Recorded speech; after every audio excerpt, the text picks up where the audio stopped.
Bonjour tout le monde, j'espère que vous allez bien, j'espère que vous vous portez bien, j'espère que vous avez bien commencé cette journée du 5 février 2023. Voilà, bon, un dimanche chez nous, chez Week-end, c'est un week-end, c'est un jour de repos. Quand en Algérie, c'est le début de la semaine. Le paradoxe est là, l'Algérie, terre des paradoxes, terre des contradictions. Justement, c'est un sujet très paradoxal qu'on va aborder aujourd'hui. Rappelez-vous, Algérie part, enfin moi-même, votre serviteur, sur nos différentes plateformes d'Algérie part, nous avons été les seuls à avoir révélé une exclusivité importante le 15 janvier 2023, dernier, il y a 2 semaines de cela. Une grève de la faim avait commencé au niveau de la prison militaire de Blida. Et qu'une quarantaine d'officiers militaires, d'officiers supérieurs de l'armée, de généraux majeurs, de colonels et d'autres officiers importants et influents qui avaient occupé durant ces 20 dernières années des fonctions hyper importantes au sein de l'État algérien, au sein de l'armée algérienne, des chefs de légion, des ex-patrons des services secrets comme le général Béchir Tartag, euh, les qui renseignement militaire, comme Nabil Ben Azouz, ex-patron de l'enseignement intérieur qui m'a Wassine Bouazza, des chefs de légion militaire emblématiques, c'est qui m'a Saïd Bey, qui m'a Chérif Abdelrazak, qui m'a Mnet Nouba de la gendarmerie nationale. Mais vous vous rendez compte, c'est quand même incroyable. Mais qui l'aurait cru? En fait, j'ai l'impression que nous, les Algériennes et les Algériens, nous avons perdu tout sens du recul, toute capacité d'analyse. Et nous avons perdu cette faculté de prendre du recul, de se remettre en cause et de dire et d'analyser un petit peu froidement tous les événements chaotiques qui se sont déroulés dans notre pays de 2019 jusqu'à aujourd'hui. Nous avons quand même, alors que notre pays est entouré par tous les dangers, alors que notre pays est exposé à des bouleversements géopolitiques aux portes de nos frontières, le Maroc, le Sahara occidental, le Mali, le Sahel, la Libye, la guerre en Ukraine, la Méditerranée, le bassin méditerranéen, foyer de tension terrible entre plusieurs puissances, la Turquie, Israël, la Russie, les pays du Golfe comme les Émirats, les pays européens qui veulent revenir, qui se remilitarisent et qui se lancent dans une nouvelle conquête sur la scène géopolitique mondiale. Pendant ce moment-là, très troublant, bouillonnant, dangereux, où certains experts n'hésitent pas de parler, nous sommes à la veille d'une troisième guerre mondiale, l'Algérie a placé tous ses hauts responsables militaires en prison. Tous les anciens généraux les plus puissants de ces 20 dernières années en plabs. Patron de gendarmerie, de l'enseignement, de chef de légion militaire. La grève de la faim qui avait commencé au niveau de la prison militaire de Blida a été abordée uniquement médiatisée par nous-mêmes, par Algérie Part, uniquement par ma personne. Personne n'a voulu en parler ailleurs. Elle a commencé la deuxième semaine du mois de janvier. Elle vient de s'arrêter. Nous avons confirmé au cours de nos investigations. Elle s'est arrêtée il y a de cela plus d'une semaine. Donc elle a duré au moins 15 jours, pratiquement toute la deuxième partie du mois de janvier. Les grévistes, donc ces généraux majors, ces généraux, ces officiers supérieurs de l'armée, ces officiers influents de l'armée algérienne, encore une fois qui avaient occupé des postes très sensibles, ont officiellement arrêté, suspendu leur grève de la faim. La direction du établissement pénitentiaire, de la prison militaire de Blida et la justice militaire leur a donné des garanties que leurs procès seront bientôt organisés, tenus. Il y a des généraux comme par exemple Youssef Bozet, ex-patron de l'enseignement extérieur, quand même, depuis l'un des hommes les plus influents de l'enseignement algérien depuis 2012-2011 jusqu'à aujourd'hui, jusqu'à 2010, jusqu'à 2021, où il était encore en poste, avant d'être remplacé par le général Mahfoud, lui qui n'est pas en prison, mais qui est malade et qui est impotent, mais voilà quoi, son procès n'a même pas eu lieu. Plusieurs devraient avoir un procès en appel qui n'ont pas encore été programmés. D'autres contestent les procédures judiciaires qui m'a Saïd Bey. Et ils disent qu'ils ont été victimes de procès expéditifs et que leur emprisonnement est beaucoup plus basé sur la vengeance, la liquidation politique et la neutralisation euh, politique basée sur des différents personnels, qu'ils demandent des preuves réellement qui les accablent, et notamment les officiers et les généraux qui sont accusés d'enrichissement illicite. Ils contestent l'ampleur des accusations et l'ampleur des preuves qui ont été présentées. Certains dénoncent même des preuves qui ont été falsifiées.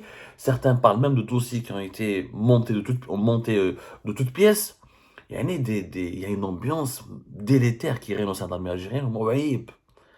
Et dans un monde où il y a pratiquement à la veille d'une troisième, on risque d'avoir une troisième guerre mondiale, on a avec les 40 officiers, les 40 généraux, les 40 officiers supérieurs les plus influents de ton armée durant ces 20 dernières années, là on fait le habs.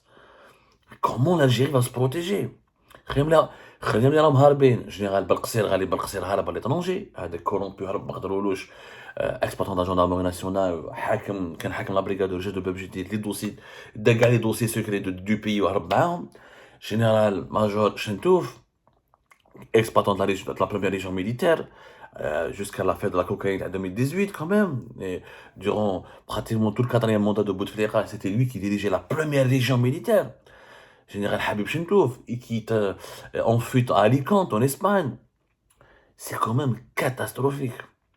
Ça ne rentre pas dans la tête. Comment notre pays peut garantir sa sécurité nationale quand les officiers les plus influents, les plus puissants sont en fuite ou là sont en prison? Dès que la grève de la faim, donc elle s'est arrêtée. Ceci dit, les problèmes, il y a eu des engagements de la part de la justice militaire apparemment d'accélérer ou la programmation des procès en appel. Ceci dit, il y a des personnes, il y a des personnalités qui sont emprisonnées et qui vivent un calvaire. Nous avons pu confirmer en cours de notre enquête que M. Saïd Bey, comme c'est pas n'importe qui, Saïd Bey, qui est âgé aujourd'hui de 80 ans, il va fêter 80 ans en 2023, mais Nisna, entre 1994 et 2010, il était commandant de la 4e région militaire, 1e région militaire, 5e région militaire et 2e région militaire. Yani, entre 1994 jusqu'à 2018 plutôt, comme les régions militaires. Il a été parmi les personnes, parmi les généraux qui étaient pressentis pour remplacer Ahmed Gaïd Salah au Karou. Tima Habib Chentouf. Mais aujourd'hui, il est dans un état de santé lamentable. Lamentable, il est sur une chaise roulante, il ne peut pas, il utilise une poche urinaire, il est, ce qu'on appelle une poche à urine, son état de santé s'est dégradé, il vient un véritable calvaire, où Saïd Bey, particulièrement de l'intérieur, il est au-delà de la maladie physique, de son âge, avancé 80 ans, il est rongé de l'intérieur par une détresse profonde. Ce monsieur, quand même, qui a dirigé, encore une fois, les affaires, les régions et les zones militaires les plus sensibles du pays, un ancien Moudjahid, quand il était adolescent, il avait participé, déjà Saïd Bey, on a fait une émission sur lui, il a participé à la lutte pour l'indépendance du pays. Son affaire est complètement étrange et tout simplement hallucinante. Saïd Bey, à la base, il a été arrêté en 2019 pour une affaire qui est liée à Ali Haddad. Ali Haddad, il a écopé d'une peine de 4 ans de prison parce qu'au mois d'avril 2019, quand il a été convoqué par le tribunal militaire de Blida pour être auditionné, ensuite il a été placé en détention, ils ont trouvé des armes chez Ali Haddad, des armes que Ali Haddad et l'un de ses frères Ali Haddad et l'un de ses frères auraient récupéré dans les années 90 de la part de Saïd Bey, qui était à l'époque responsable de la première région militaire. Donc, il a été poursuivi pour une affaire de dilapidation d'armes et de munitions et d'abus de fonction. 4 ans de prison, avec les appels, etc. Il aurait pu sortir aujourd'hui. On lui a collé une affaire de trafic d'influence, d'enrichissement illicite, au Darbob, 15 ans de prison. 15 ans de réclusion criminelle. Une condamnation qui a été confirmée le 2 juin, le 2 juin 2021 par le tribunal militaire de Blida, où à l'époque, le général-major Saïd Bey, il s'était comporté de façon spectaculaire au tribunal militaire de Blida, il s'est retiré de l'audience où il a contesté la justice. Et je ne fais plus confiance à la justice militaire. Qui va toutes les gens militaires les plus importants du pays, qui est un pur produit, un pur enfant de l'armée algérienne, en pleine séance, en pleine audience, le tribunal militaire de Blida, il déclare: je ne fais plus confiance à la justice militaire, je la conteste, je conteste sa légitimité. Ensuite, en octobre 2022, la cour militaire, la cour d'appel militaire de Blida confirme la peine de 15 ans de prison, alors que plusieurs appels, plusieurs personnalités plusieurs appels ont circulé, ses avocats, sa famille. On a promis à sa famille qu'il devait être libéré, qu'il va être ou la peine allégée. C'est quand même l'ami du général Taufer. C'est quand même l'ami du général Mahanad Jabbar. C'est quand même, c'est pas n'importe qui quand même, c'est un poids lourd. ما نعرفوش انا جماعه باش نقولوش انا ما صاحبي اللي كتبت عليه الجيري بارت ايتي كتبت عليه j'ai enquêté sur lui وهضرنا على سعيد باي و les affaires de sa famille en France etc. يعني je n'ai pas je ne suis pas en train de le défendre. Je suis en train de défendre un principe. Comment un aussi haut responsable qui a dirigé l'un des généraux les plus puissants, les plus influents dans notre pays durant ces 20 dernières années, à 80 ans, Mskin a yimchi avec une poche urinaire, dès une grève de la faim, il ne fait plus confiance à la justice militaire, il crie au scandale, et on parle d'enrichissement illicite, et c'est une humiliation qui est infligée à l'institution. C'est pas Saïd Bey qui t'a humilié d'abord, c'est l'institution militaire. يعني هذا ما فقتولوش كاع كان خامج وكذا pendant 20 ans ما فقتولوش غير جا كاع يصالح والحراك فقتولو ça ne se fait pas. On aurait pu le radier, on aurait pu le dégrader, on aurait pu le mettre sous contrôle judiciaire et le juger depuis l'extérieur en attendant qu'il y ait des preuves, on aurait pu lui enlever, on aurait pu lui enlever on aurait pu lui enlever des privilèges, on aurait pu, je ne sais pas moi, mais l'humilier de la sorte, lui, une vingtaine d'autres généraux majors. Il y a une vingtaine pratiquement, si on compte. Chéri Abdelrazak, Tartag, Mennet Nouba, كارثة بمعنى الكلمة. La liste elle est longue. La liste elle est longue. Prochainement, nous avons découvert des choses déconcertantes. Il y a des familles de généraux qui sont en prison, qui ont été victimes de règlements de compte. Ils ne peuvent pas aller à l'étranger pour se soigner.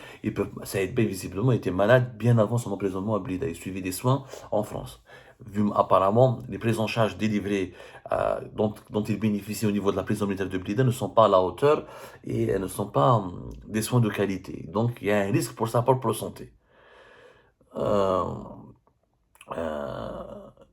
Il y a d'abord un impératif humaniste, des personnes âgées, etc., qui font la grève de la faim, qui sont dans des conditions de santé déplorables et qui ont un risque pour leur vie. Il y a aussi un impératif patriotique. Ils ont occupé des fonctions sensibles. Un général, ministre, c'est un poste politique. Général, c'est un poste sensible. Ils ont des patents de région militaire. Ils ont dirigé des générations de soldats. Ils ont des dossiers très sensibles. Ils connaissent les dispositifs de défense du pays. Ils ont donné leur vie au pays. C'est réellement, une enquête, j'ai pas trouvé de l'enrichissement, les milliards qu'on lui attribue, des petits comptes en France. Il y a eu des actes illicites, des actes illégaux. Il y en a eu de la part de leurs enfants, là. Mais ça ne mérite pas une exposition médiatique aussi humiliante, aussi méprisante. Et ça ne mérite pas des peines aussi lourdes de 15 ans de prison. Et ça ne mérite pas un acharnement aussi brutal et aussi violent. Et on aurait pu, encore une fois, l'armée algérienne aurait pu laver le linge sale, et dans la description la plus totale. Le monde entier, l'Algérie, elle a mis tous ces officiers généraux les plus puissants de ces 20 dernières années en prison, elle les a cassés, elle les a humiliés. C'est grave. L'État algérien n'a plus de crédibilité. Et puis, il y a des contestations. On n'a pas assisté aux audiences du tribunal militaire. Les avocats de la partie adverse apportent des versions totalement différentes de ce qui est dit dans le verdict. Les familles de ces généraux, de ces personnes incriminées, ont une autre version des faits. Comme les affaires qu'on leur reproche sont extrêmement graves. Dans ce cas-là, il faut faire preuve de transparence, montrer les preuves en public et filmer de les audiences. Parce qu'il s'agit quand même... Tous les généraux de l'armée algérienne qui étaient corrompus. Mais l'Algérie, c'est pas un pays. Mais c'est une mafia avec un drapeau et une armée. Est-ce que vous imaginez l'impact sur l'image de notre pays que ces affaires sont en train de provoquer à l'échelle internationale? Ils sont pas tous mauvais quand même. Il y a bien des généraux qui sont propres et qui sont patriotes. Donc, arrêter en gros des gens pareils, les incarcérer et les accuser de tous les maux et de tous les défauts, il y a un peu de la vengeance. Pour ne pas dire il y a beaucoup même de vengeance. Et c'est maladroit. L'armée, bien sûr, elle doit soumettre ses officiers à l'examen, à l'autocritique, etc. On aurait pu faire un processus beaucoup plus discret, beaucoup moins brutal et beaucoup moins violent. L'assignation à résidence, la radiation, la dégradation. Les années 80, l'armée algérienne, elle a eu des problèmes dans ses propres rangs depuis le début de l'indépendance du pays. On a toujours géré ces problèmes-là de façon civilisée, silencieuse et discrète. Mais là, vous êtes n'importe quoi. Des généraux en grève de la faim, des généraux 15 ans, 20 ans de prison pour des affaires d'enrichissement illicite, sont des preuves irréfutables. L'ampleur des peines doivent correspondre quand même, l'ampleur de la peine, des peines doit correspondre quand même à une ampleur des faits gravissimes qu'on leur sont reprochés. Or, il n'y a pas de preuves. Les généraux ils ont un villa, un zouj, ils se sont pas fait des empires pour militer, ni d'être un traitement aussi dégradant, aussi humiliant. Et encore une fois, on n'a pas pensé à un impact sur l'institution militaire, sur l'armée nationale et populaire, qui est la colonne vertébrale de l'État algérien, qu'on le veuille ou non.